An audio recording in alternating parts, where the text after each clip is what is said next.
inches later.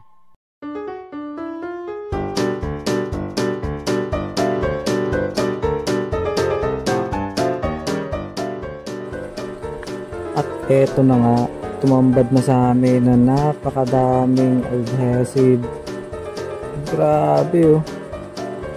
Isipin mo yan kung gaano karami ang tatanggalin na adhesive.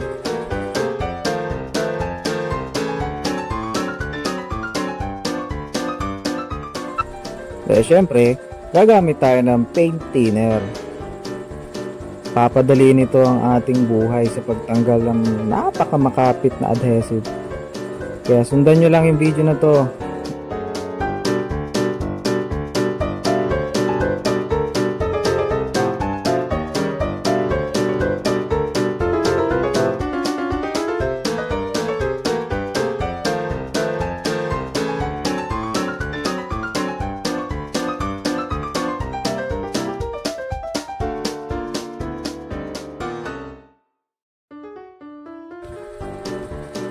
Ayan na nga, binababaran lang namin gamit ang paintbrush, yung pader.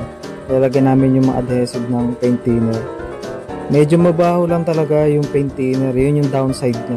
Pero papansinin nyo, electric ka, nakatapat yan doon sa labas. May pintuan dyan. So, kato paano nababawasan yung baho.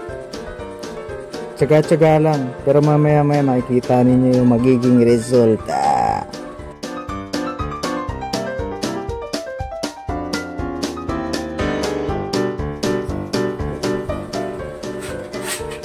Oh, diba? Easy peasy. Napakadaling hagurin, tanggalin ng mga adhesive.